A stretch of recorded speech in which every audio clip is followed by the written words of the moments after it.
So what is meant by data and what is meant by structures? Okay, so first of all, we'll start with data. So data is derived from the Latin word data. So what is this data? It represents something given.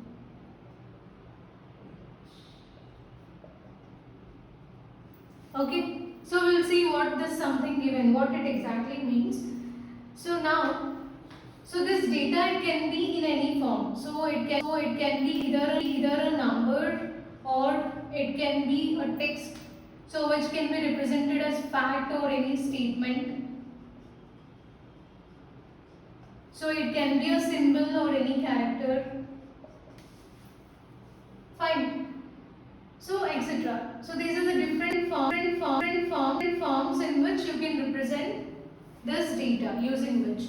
So now let us define what is meant by data. Definition. So we already saw how it was derived and then what are the various forms of data. Now we'll see what is meant by data. So data can be defined as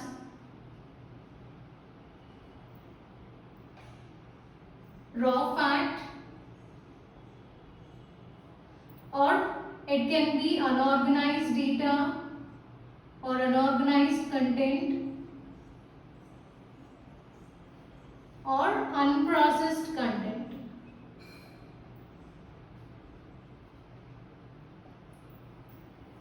So data can be defined as a collection of raw facts, unorganized and unprocessed content. Now we'll see each one of them separately with examples. Okay, first of all, what is meant by this raw fact? We also use that fact or statement here, right? So what is meant by this fact? We'll see that.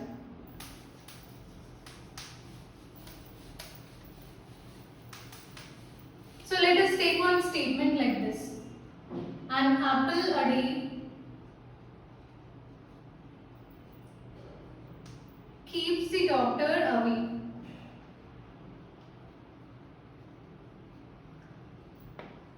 So this is a statement or a fact. So we'll consider this statement as a data. So before this, here this data, it doesn't provide any meaning.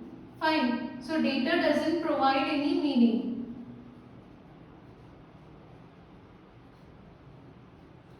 So simply we can say if the content is meaningless, then that can be considered as a data. Okay. So why this statement is treated as a data? Because this statement, it is not providing any information or any explanation regarding why this apple, why we need to eat apple in order to stay healthy. Fine. So this is just a statement, but it is not giving any meaning. Like it is not giving any explanation regarding what makes apple healthy. Okay. So that's the reason why we are considering this statement as the data. And then we have various facts like sun rises in the east. So why? So that is a statement. So we don't know the scientific reason behind that. That statement is not providing any reason behind why sun rises only in the east but not in the west. So all those things are considered as data. Next, unorganized content. Unorganized means, say suppose I told you data can be any number or it can be any symbol or character. Say suppose if I arrange this data structures in reverse order. Okay, so I have some words like this.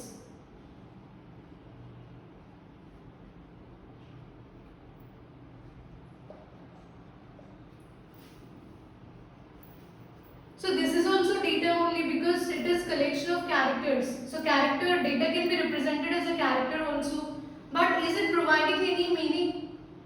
Definitely no, right? So this is not providing any meaning because I wrote reverse of these data structures here. So this is considered as unorganized content.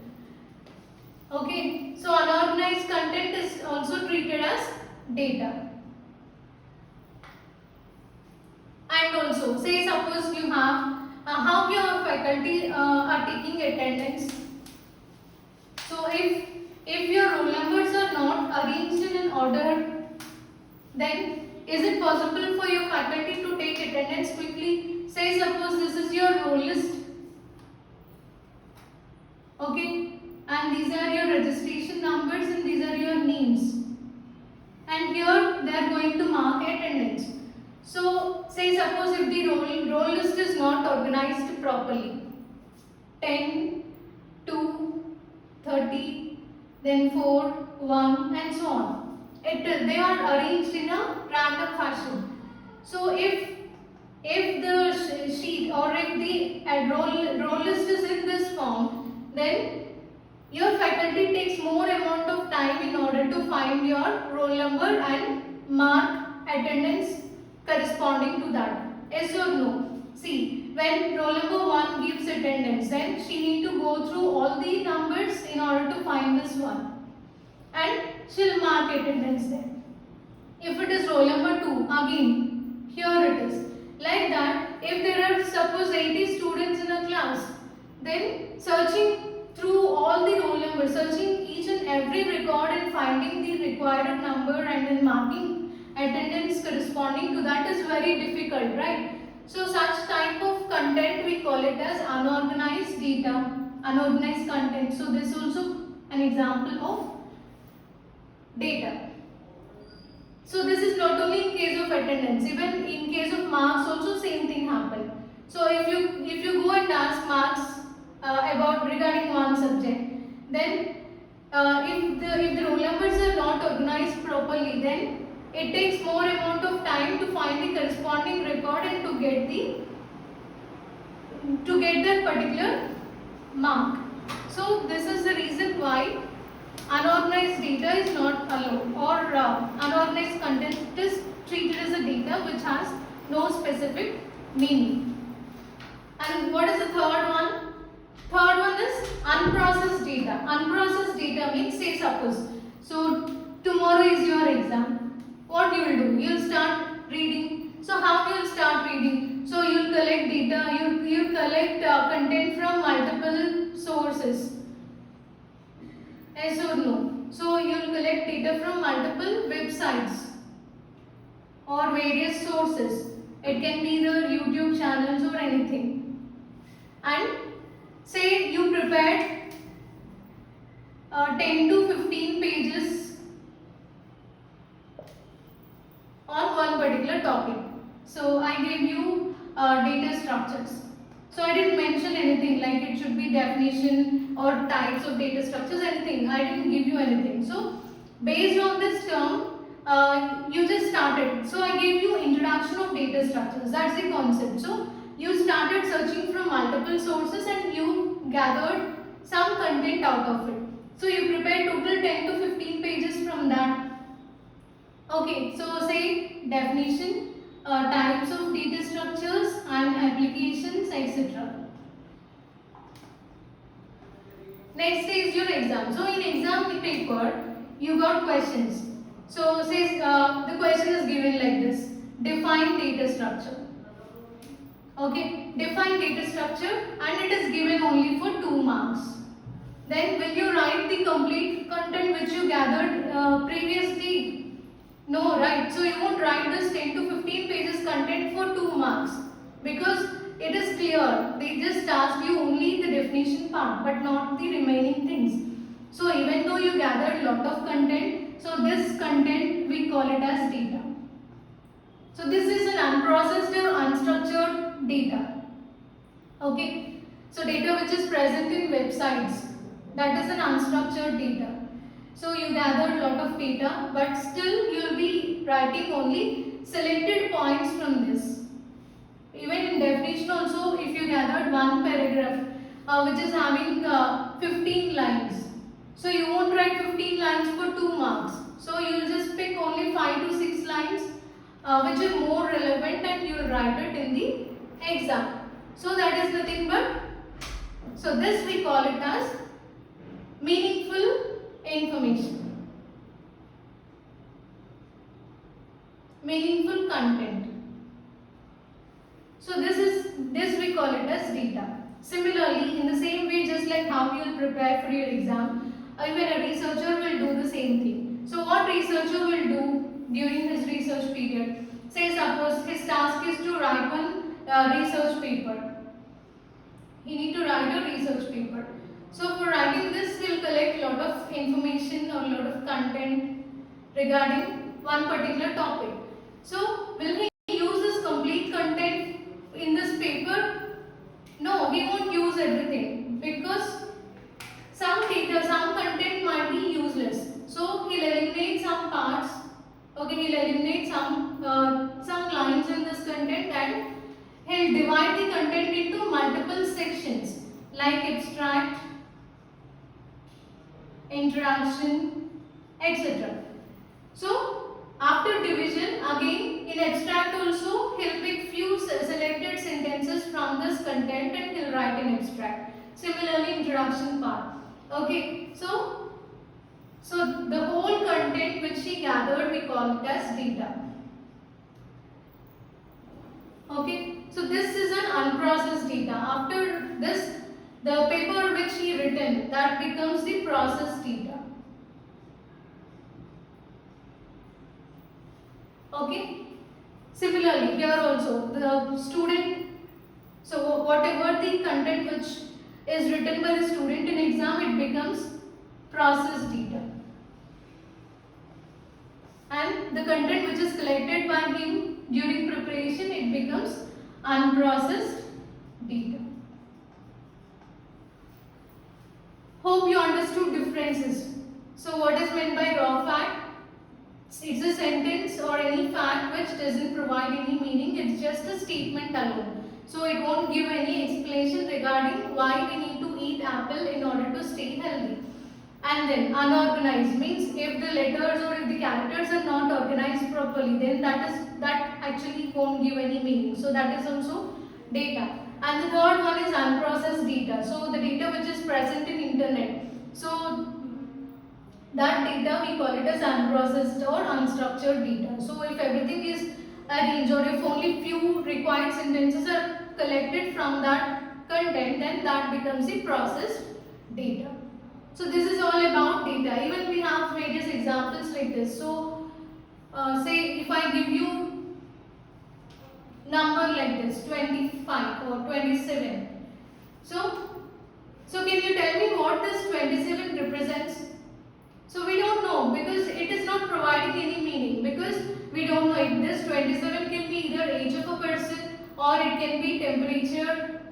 Of course degrees are not mentioned, it can be temperature or it can be marks of a student. It can be anything, right? So this number alone, it won't provide any meaning. Similarly, name of an individual. Okay, say suppose name is Anjali.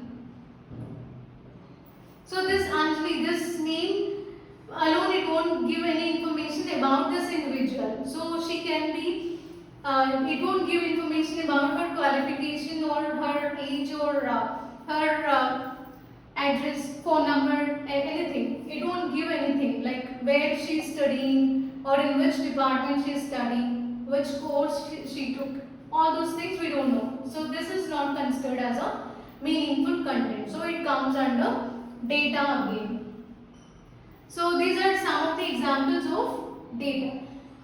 Now, so this data term is clear, right? So before going to data structures again, you need to know one more thing, that is information. So what is the difference between data and information? So we'll see that.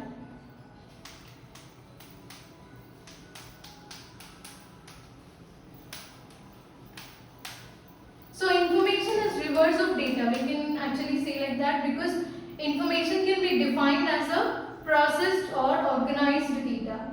Okay, say suppose we consider this fan. If I give more explanation about this, that means why we need to eat apple.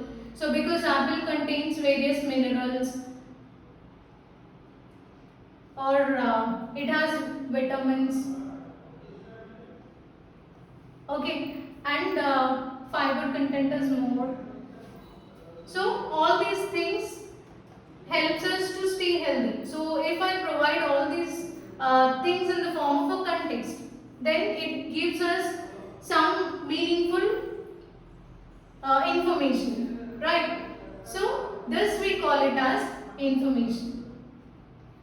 If we are able to extract meaningful information from data, meaningful content from data, then that is called as information. Similarly, what is the second example we considered in data structures? We wrote it in a reverse order. Say if I write data structures as it is, then this is meaningful, right? So this is the name of a subject, so it becomes information.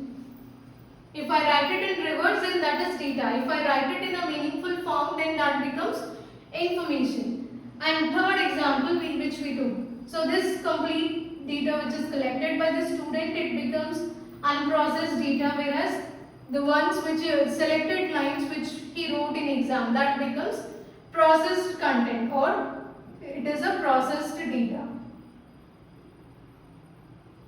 or processed information, or simply information. And then here even researcher example. So the paper which he wrote, this is a processed data which is also called information. Processed data or info. Because this is having some structure, it is in a meaningful form. It is providing, so in case of abstract, it is giving some brief description about the overview. Like it is giving overview of the paper. In introduction part, everything is written clearly. So this complete paper provides information. So we can define information as, so when we extract some meaningful content out of data, so from this data, if we extract meaningful content, then this meaningful content is nothing but information. Or you can define the information as the data, the content which is extracted from the data. Okay, so how researcher wrote this paper from the data, right? So similarly, how student wrote this answer in exam from the data which he collected from various sources. So that is about information. Now we'll see some examples. Hope you understood difference between data and information from this. Say suppose I give you list of marks like this. 10, so list of marks like this, 70, 75, 80, 85, 90. So based on this, can you identify whether this is, so can you identify what this 70 means, what this 70, 75 and all. So just now we saw number itself, number alone it won't provide any meaning. Here also these scores alone they won't provide any meaning. So they are just marks of students in one particular subject, say suppose. So these marks alone it won't provide any meaning or anything regarding the performance of students in one particular subject. So this we call it as data, as it is meaningless. Then what becomes information? So if we calculate average of the scores, so if we collect average, then we can find out performance of students, right?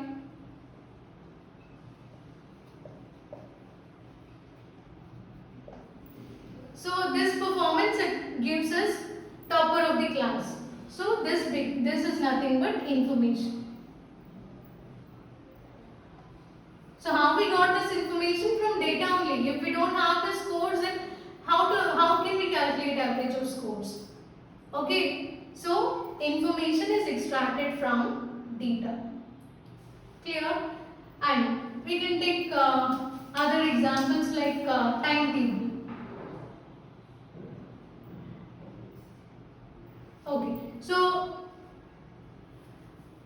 here you know name of your faculty and you know subject also.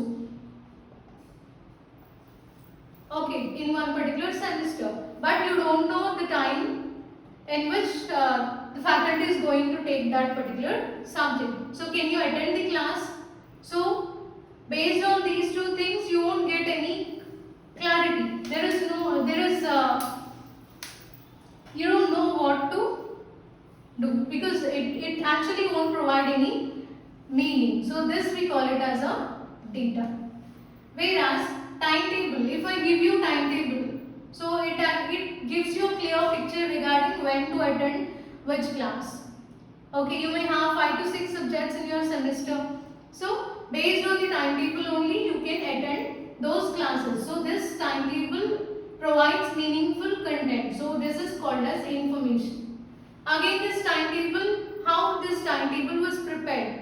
If those subjects are there in your curriculum, then only according to the subjects and faculty slots availability, timetable will be prepared. So this is nothing but the information or the meaningful content extracted from data.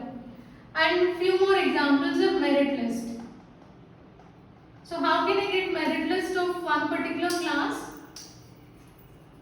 Again, if I calculate percentage of all the students, based on the percentage, we can assign grades. Based on the grades, we can find out toppers list, top 10 students in the class or top 5 students in the class. So that merit list becomes information. So this is all about data and information.